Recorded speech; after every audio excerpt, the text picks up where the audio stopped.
Fala, impressionadores! Nesse vídeo eu quero ensinar vocês a usarem a API do Banco Central e usando a API do Banco Central a gente vai aprender como que funciona o esquema de paginação dentro de APIs e como que você trabalha com APIs que tem paginações. Vamos entender o que é tudo isso, vamos aprender tudo bem completo usando o Python passo a passo. Então vamos lá!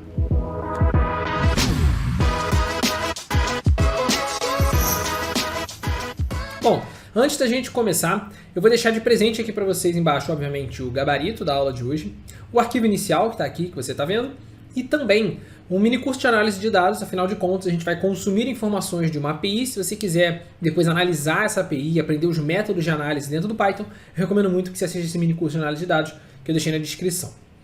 Para a gente seguir a aula de hoje, o que a gente vai precisar? Essencialmente, você vai precisar ter um arquivo aberto aí no editor de Python no seu computador. Eu recomendo muito que você use o Jupyter, porque ao longo dessa aula a gente vai usar a biblioteca do Pandas também. E a biblioteca do Pandas ela já vem instalada no Jupyter. Se você não estiver usando o Jupyter, você vai ter que instalar o Pandas, você vai ter que instalar o NumPy e você vai ter que instalar o OpenPyXL.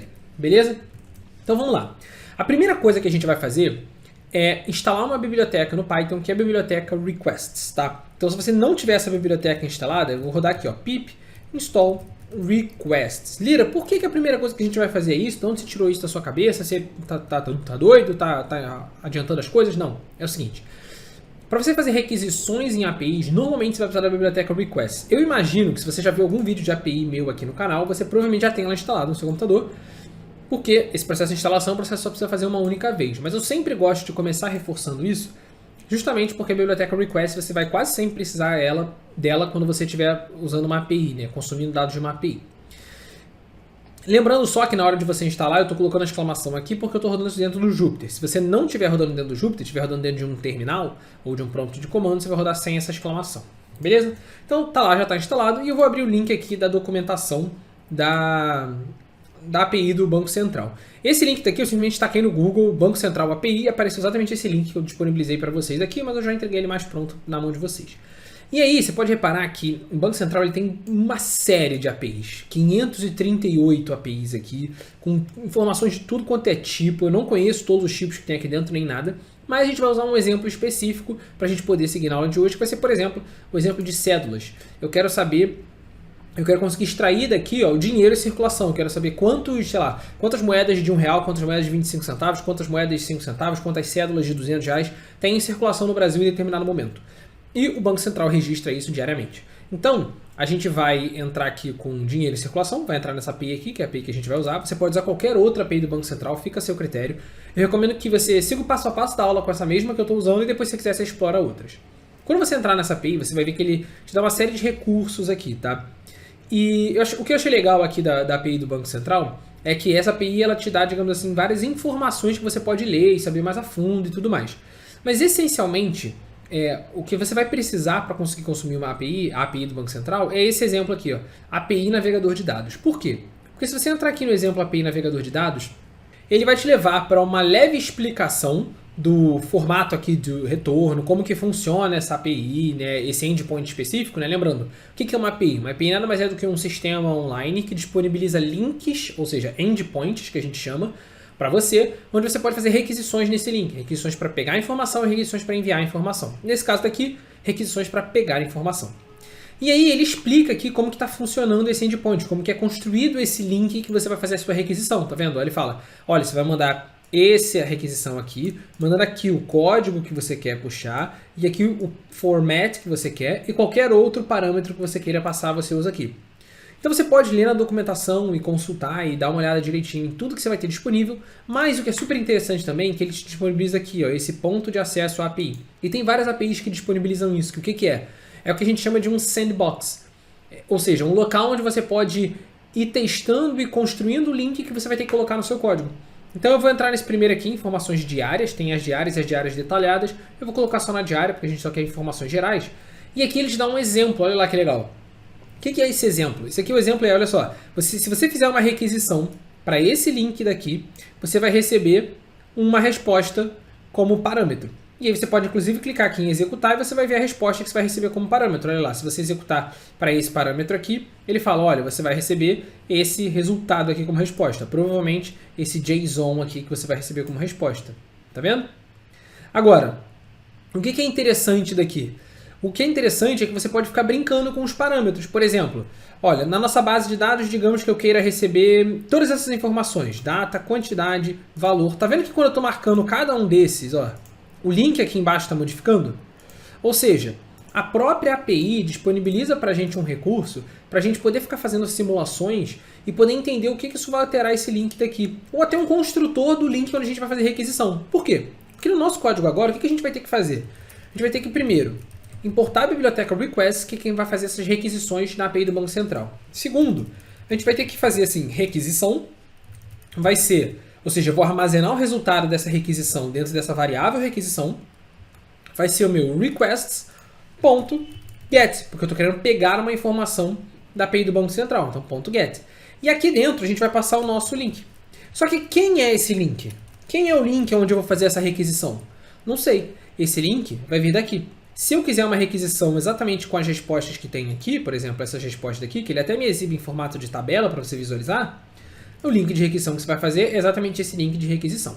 Se você não marcar nada aqui nos campos, ele vai te dar por padrão todos os campos aqui, que foi o exemplo que a gente testou. Quando a gente clicou aqui em executar, foi o exemplo que a gente testou. Mas aí a gente pode testar outra coisa. Por exemplo, se a gente rodar uma requisição para esse link específico daqui, ele vai me dar 100 respostas. Se eu aumentar isso aqui para 1000, olha lá, ó. Olha bem aqui o link aqui modificando, olha lá. Olha o link modificando, tá vendo? Ele está alterando aqui a quantidade de informações. Eu vou deixar então, por exemplo, como 1000 aqui na requisição, beleza? E aí eu vou copiar esse link, copiei esse link e vou colar esse link aqui na nossa requisição. Então aqui já tem uma parte interessante, que é o quê? A API do Banco Central ela não exige que você faça uma autenticação, porque ela é uma API aberta que qualquer pessoa pode consumir, são informações públicas que qualquer pessoa pode ter acesso, então eles não exigem que você faça nenhum tipo de autenticação, nem nada do tipo. Então ela simplesmente funciona. Beleza? Sem você ter que passar token, nem algo nesse estilo. Então, essencialmente, o que eu estou fazendo? Estou fazendo a requisição, né? Estou pegando essa informação aqui dentro. Essa resposta dessa requisição, ela está vindo para mim no formato JSON. Como ela está vindo no formato JSON, que é o formato mais padrão, digamos assim, que vem das requisições em APIs, a gente precisa extrair o JSON dessa resposta. Ou seja, quando você faz uma requisição para um link específico, ele vai armazenar a resposta dentro dessa variável que você colocou aqui, que eu chamei de requisição.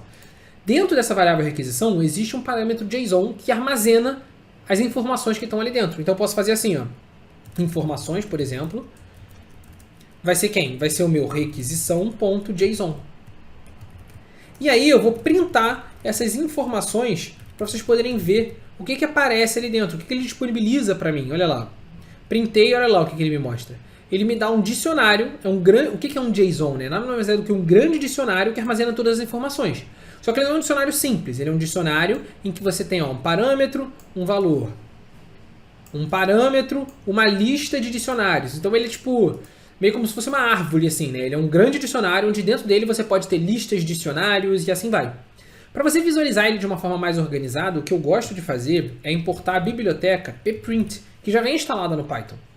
E dentro dessa biblioteca pprint, você pode, ao invés de fazer um print informações assim direto, você pode fazer assim, ó, pprint.pprint, repetido mesmo, tá? Informações. Qual é a vantagem de você fazer isso daqui? A vantagem é que ele vai simplesmente printar as informações para você aqui embaixo de uma forma mais organizada. Então fica mais fácil de você saber quais são os parâmetros desse dicionário que está vindo. Por exemplo, esse dicionário que vem com uma resposta, ele tem um parâmetro ou data context, que manda esse link aqui pra gente. Ele tem um parâmetro value, que armazena uma lista de dicionários, uma lista de valores. E ó, dentro desse values, eu acho que é basicamente o que vem nesse dicionário, tá vendo? Muita coisa aqui dentro, exatamente. Então ele tem esses dois parâmetros, data context e o value. E o value tem as informações, a sua lista aqui de dicionários. O que é interessante? Sempre que você encontrar uma lista de dicionários, você consegue transformar essa lista de dicionários padronizados, né? Isso é bem importante. Esses dicionários aqui são padronizados, ou seja, todos os dicionários têm o campo data, o campo denominação, o campo espécie, o campo quantidade e o campo valor. Campo data, denominação, espécie, quantidade e valor, tá vendo? Uma lista de dicionários padronizados, você pode transformar essa lista de dicionários padronizados numa tabela do Python, ou seja, numa tabela do Pandas. Então eu posso chegar aqui e fazer assim, ó, import pandas, spd. Lembrando, se você não estiver usando o Jupyter, você vai ter que instalar o Pandas, o NumPy e o OpenPyXL, tá? Pandas, NumPy, e o OpenPyXL, por isso que eu recomendo que você use o Jupyter. E aí, o que eu vou fazer? Eu dei aqui esse apelido PD para o Pandas. Então, na hora de eu usar ele, ao invés de escrever Pandas, eu vou escrever PD. Então, eu vou fazer assim, ó, a minha tabela vai ser um PD.DataFrame. DataFrame é como o Pandas chama as tabelas. As tabelas para ele tem esse nome, DataFrame. E aí você passa aqui dentro essa lista de dicionários. Eu quero passar aqui dentro do parâmetro DataFrame a lista de dicionários. Quem é a lista de dicionários? A lista de dicionários é o campo value, tá vendo? Das minhas informações. É o campo value das minhas informações. Então aqui dentro eu vou passar o informações entre colchete value, beleza? É o campo value das minhas informações. E aí se eu der agora um display nessa tabela, lembrando, se você não tiver no Jupyter, não tem o display dentro do seu editor de código, você vai ter que usar o print ao invés do display, beleza? E aí eu vou exibir essa tabela daqui e olha lá que legal. Ele já traz para mim, ó, a data, quantidade, valor, denominação e espécie. Ou seja, nesse dia daqui específico, dia 3 de outubro de 1994, que parece que é onde começa a minha tabela, eu tinha 6 bilhões 927 milhões, acho que é isso, não sei se eu estou lendo, não, 692 milhões, melhor, 701.959 quantidades de moedas de 1 centavo em circulação no Brasil. Beleza? Essa aqui é a informação que ele está me dando. Qual é o valor? Isso aqui é o valor financeiro, ou seja, esses 692 milhões, quanto que ele representa em valor financeiro, né? Basicamente é 692 milhões vezes o valor da moeda que vai chegar nesse valor financeiro que está aqui dentro. É essencialmente isso que está de informação. Só que primeiro de tudo, né? Se o seu objetivo é fazer análises de dados com essa base, ou seja, fazer contas com ela, descobrir alguma informação aqui dentro, extrair alguma informação, eu recomendo que você deixe a tabela desse formato, porque eu sei que já tem uma galera aí do outro lado que está se coçando do tipo, Lira, mas como é que eu formato isso aqui? Isso aqui é valor em real? Como é que eu formato isso aqui em formato de moeda? Como é que eu formato isso aqui com um separador de milhar? Como é que eu faço? Toda formatação que você fizer dentro de uma célula dessa, você está transformando essa coluna. Se eu fizer uma formatação na coluna quantidade, ele vai transformar essa coluna em um texto que tem aquele número formatado, beleza? Mas eu não recomendo, se o seu objetivo é analisar as informações aqui dentro, não é simplesmente exibir, eu não recomendo que você faça formatações. Se você quiser fazer alguma formatação, o que você tem que fazer? Você vai ter que fazer a formatação por coluna. Por exemplo, eu vou pegar na minha tabela a coluna quantidade. Beleza? Então você seleciona uma coluna dessa maneira, tabela entre colchetes, o nome da coluna, igualzinho está escrito aqui.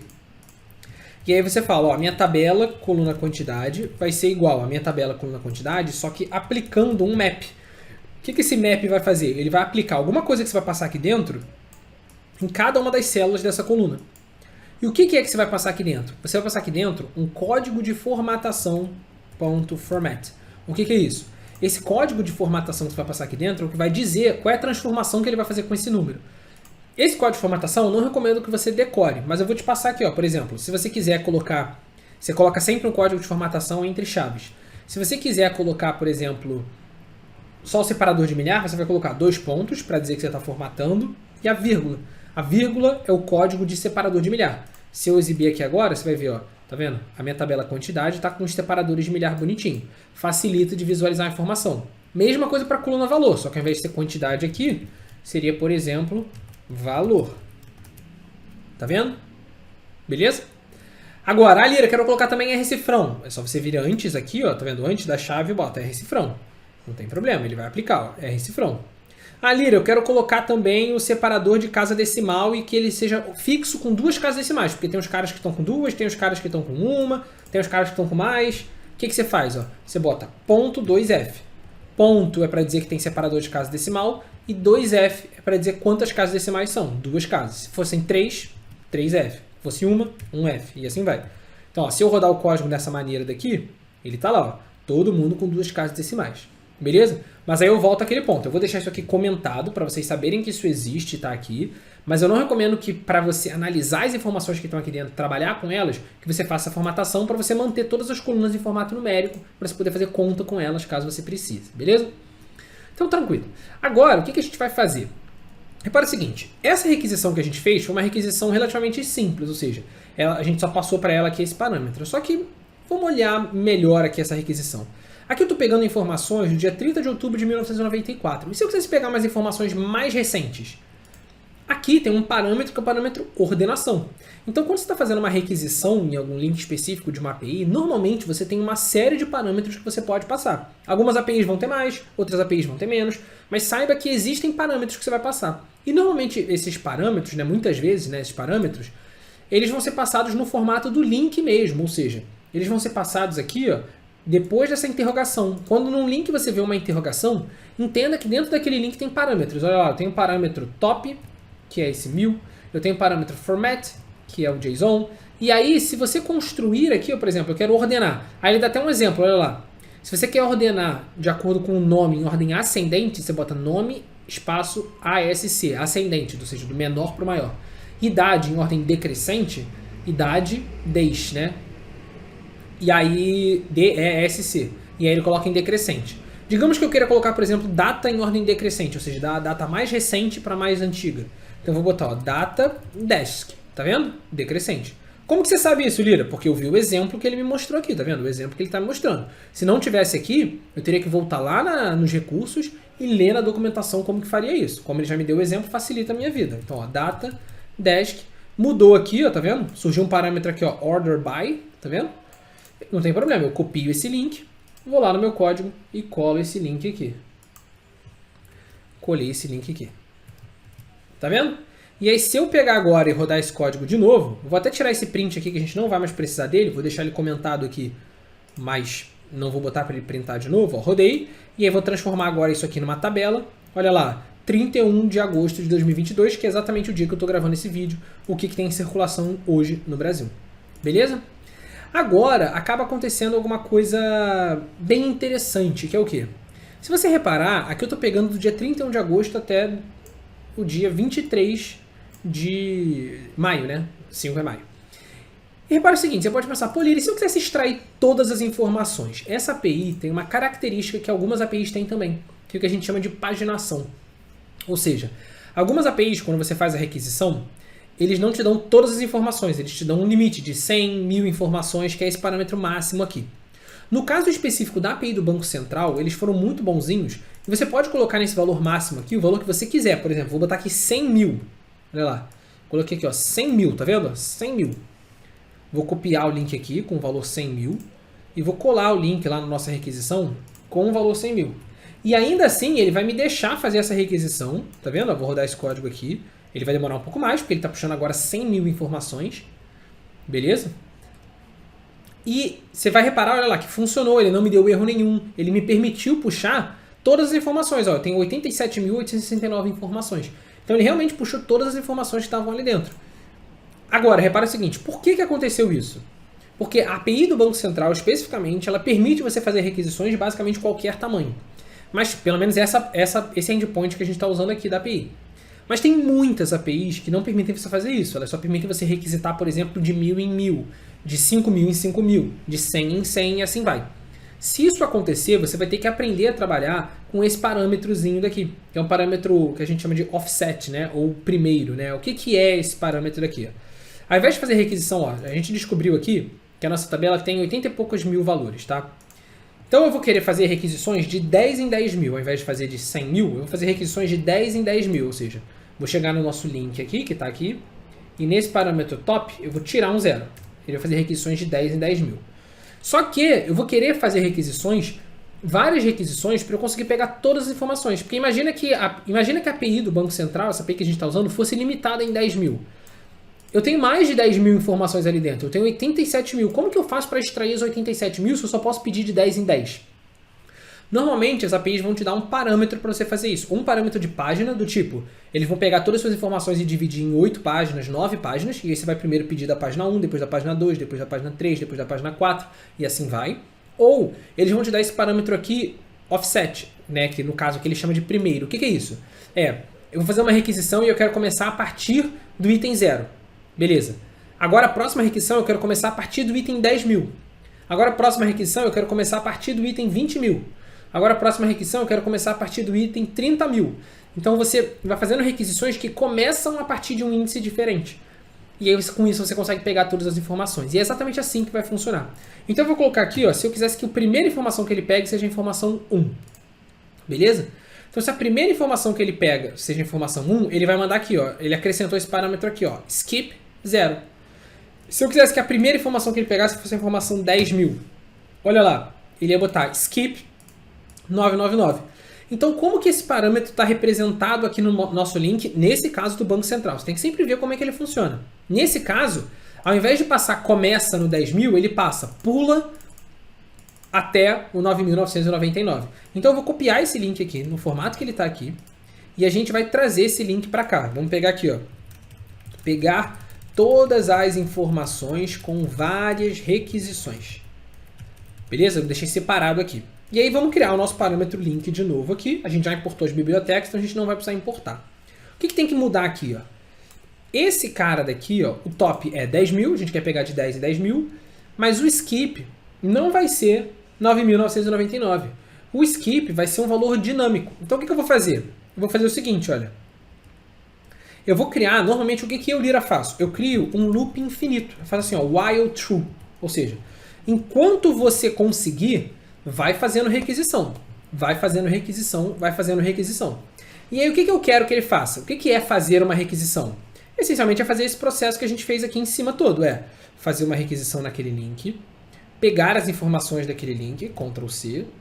Vou pegar aqui, ó, e vou colocar Ctrl V. Beleza? E aí, ó, criar uma tabela com as informações, beleza? E aí, qual é o problema? O problema é que eu criei um loop infinito. Ou seja, que ele vai fazer requisição e vai criar uma tabela. Vai fazer requisição e vai criar uma tabela. Eu tenho que conseguir descobrir como que eu vou fazer para ele pausar esse loop infinito. Pensa comigo, quando que eu quero pausar esse loop infinito? Eu quero primeiro requisitar 10.000 linhas, depois mais 10.000, só que começando no número 10.000. Então eu quero primeiro de 0 a 10.000, depois de 10 a 20.000, depois de 20 a 30.000, depois de 30, assim vai, até ele fazer uma requisição e eu já ter pego todas as informações. Ou seja, eu tenho que descobrir o que acontece quando eu faço uma requisição e eu já peguei todas as informações da minha tabela. O que vem de informação para mim? Para você poder colocar esse critério aqui dentro do while true. Ou seja, esse while true é um loop infinito. Eu preciso definir a regra de quando ele vai parar. Beleza? Então, essencialmente é o seguinte, ó. Agora, eu estou criando a tabela. Eu quero saber qual é a última tabela que eu tenho que criar. Quando que ele tem que parar?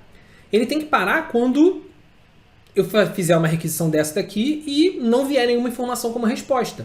Não vier mais nenhuma linha aqui nova, porque significa que eu já passei de tudo. Para você fazer isso, uma ideia que eu particularmente gosto é você testar. Você pega o link, pega essa parte aqui de requisição mesmo, a requisição, ou seja, você extrai as informações, faz a requisição, extrai as informações dessa requisição, e aí você printa o informações mesmo, ou seja, você printa aquele JSON, aquele dicionário todo gigante e tal, você printa ele. Só que você propositalmente faz uma requisição que vai ficar fora desse parâmetro daqui, beleza? Vai ficar completamente fora desse parâmetro aqui. Olha lá, eu vou colocar aqui uma requisição para ele pular, por exemplo, 100.000 valores. Tá vendo? Ele vai pular 100.000 valores. Ou seja, ele vai tentar fazer uma requisição que com certeza já passou desse limite da minha tabela daqui. E aí, olha lá, eu vou pegar isso aqui e vou rodar. Tararara. Olha lá o que ele vem. A requisição dá certo, só que o parâmetro, esse parâmetro aqui, ó, informações value, ele se torna uma lista vazia. Tá vendo? Que legal. Então, agora eu já consigo analisar. Porque eu já consigo fazer assim, ó, if len, o tamanho do informações value for menor do que 1, né? Ou seja, não tiver nada ali dentro, então eu pauso. Então eu vou dar um break no meu while, beleza? Essa daqui é uma das formas de fazer. O importante é, você tem que conseguir criar uma lógica para você ficar fazendo requisições atrás de requisições e em algum momento você parar essas requisições quando você fizer uma requisição que já tenha passado do limite, ou seja, que você já tenha pego todas as informações. Você pode fazer isso rodando um loop infinito mesmo, e aí quando você vê o erro que dá, você testar. Você tem algumas formas de fazer isso. Essa daqui é uma forma que eu particularmente acho boa. Você faz uma requisição que você sabe que vai dar errado, você coloca um parâmetro errado, coloca uma informação que você sabe que vai dar errado, e vê o que ele te dá como resposta quando você dá uma informação para ele que vai dar errado. E aí você usa essa resposta dele aqui como parâmetro para você poder dar um break. Então, se o tamanho das informações velho, tá vendo? O tamanho de informações velho for menor do que 1, significa que eu estou numa lista vazia, significa que eu já peguei todas as informações. Então, dá um break e acaba tudo. Beleza? E aí, repara, vamos lá, vamos voltar. O que eu quero que esse while aqui faça, né? O que eu quero que esse while aqui faça? Eu quero que ele pegue o link, faça uma requisição, transforme isso numa tabela, ele vai transformar numa tabela de 10 mil linhas. Mas eu não quero uma única tabela de 10 mil linhas. Eu quero primeiro 10 mil linhas, depois adicionar mais 10 mil linhas, depois adicionar mais 10 mil linhas, depois adicionar mais 10 mil linhas. Eu quero o tempo todo, né? Eu quero, digamos assim, começar com uma tabela vazia e sempre adicionando as informações da próxima requisição. Como que eu faço isso? Você pode fazer assim, por exemplo, eu posso fazer assim, ó, tabela final. Você cria uma tabela vazia, vai ser um pd.dataframe, que é uma tabela vazia, tá vendo? Eu não passei nada aqui dentro. Vai ser uma tabela vazia.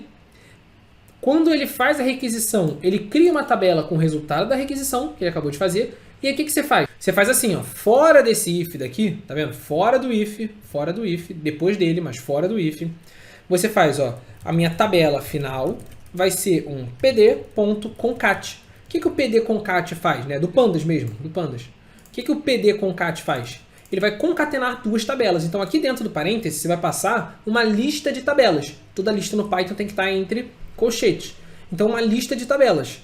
Qual tabela? A tabela final e essa tabela daqui que está vindo da requisição. A tabela que está vindo da requisição. Então a tabela final e a tabela da requisição. Tanto faz a ordem. O que importa é você colocar as duas ali dentro. Por quê? Porque repara o seguinte, nessa linha está escrito assim, ó, o novo valor da tabela final vai ser o antigo valor da tabela final concatenando com a tabela requisição que a gente acabou de puxar aqui, tá? A tabela dessa requisição. Então quando acabar esse loop todo, quando ele acabar de rodar isso tudo, eu vou ter basicamente percorrido toda a minha API. Então, vou chegar aqui, se eu já fiz isso, eu vou dar um display na minha tabela final. Só que, repara o seguinte, aqui agora vai um ponto importante, que é, se você reparar, aqui no seu link, você está fixo esse skip. Na primeira requisição, o skip tem que ser 0. Aí você vai ler 10 mil informações. Na próxima requisição, o skip tem que ser 10 mil, porque você já leu as primeiras 10 mil informações e você quer começar na 10.001. Então tem que ser 10 mil. No segundo, o skip tem que ser 20 mil. E assim vai, assim vai, assim vai. Então esse skip ele tem que ser uma variável, que eu vou dizer, por exemplo, o pular índice. Beleza? Como eu tenho uma variável dentro de um texto, essa variável tem que ficar entre colchetes, tá vendo? E tem que ter um Fzinho no início do nome do link, Fzinho. Só que eu tenho que definir quem é essa variável pular índice. Quem é essa variável pular índice? A variável pular índice começa em 0 e depois, a cada vez que você faz uma requisição, ou seja, depois que você faz uma requisição, a variável pular índice, né? Então ela começa em 0, eu vou colocar esse 0 aqui fora do meu loop, tá vendo? Fora do meu loop, ela começa em 0. Eu faço a minha requisição e depois da minha requisição, ou seja, depois que você analisou a tabela toda, antes de você passar para a próxima requisição, você faz assim, ó, pular índice vai ser igual ao pular índice mais 10 mil. Faz sentido isso daqui? Qual é a lógica? A lógica é, eu não estou fazendo requisições de 10 mil em 10 mil. Como eu estou fazendo requisições de 10 mil em 10 mil, na primeira vez que eu vou fazer a requisição, o meu skip vai ser 0. Na segunda vez, eu já peguei as primeiras 10 mil linhas. Então, eu quero pular as primeiras 10 mil. Então, eu quero que o meu skip seja igual a 10 mil.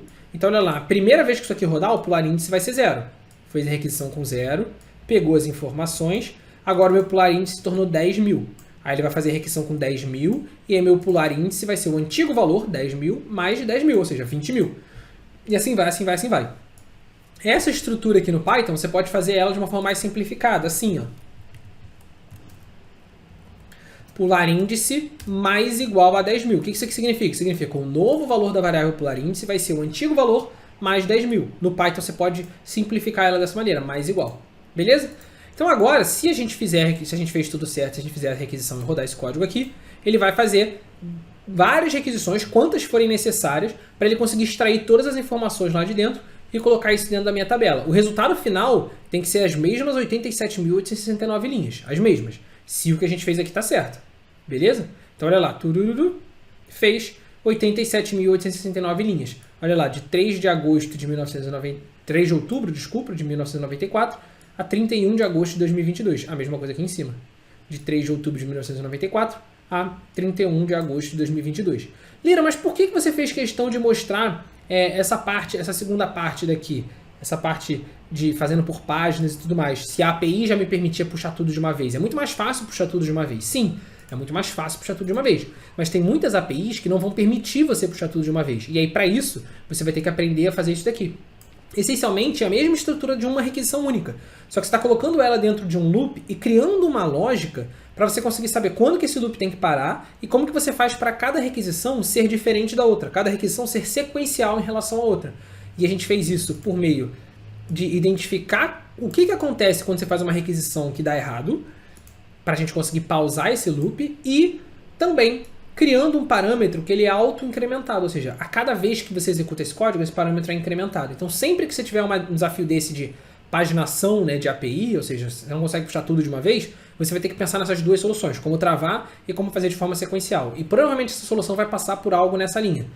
Um índice que fica o tempo todo aumentando para você poder fazer requisições sequenciais e identificar qual é a forma que dá, o que acontece quando você faz uma requisição que dá errado, para você conseguir pausar aquela linha de requisições. Fechado? Espero de verdade que vocês tenham gostado dessa aula. Se quiser aprender alguma outra API, algum outro exemplo, alguma outra coisa no Python, deixa aqui nos comentários que eu estou sempre de olho. Deixa o seu like, um grande abraço e até a próxima.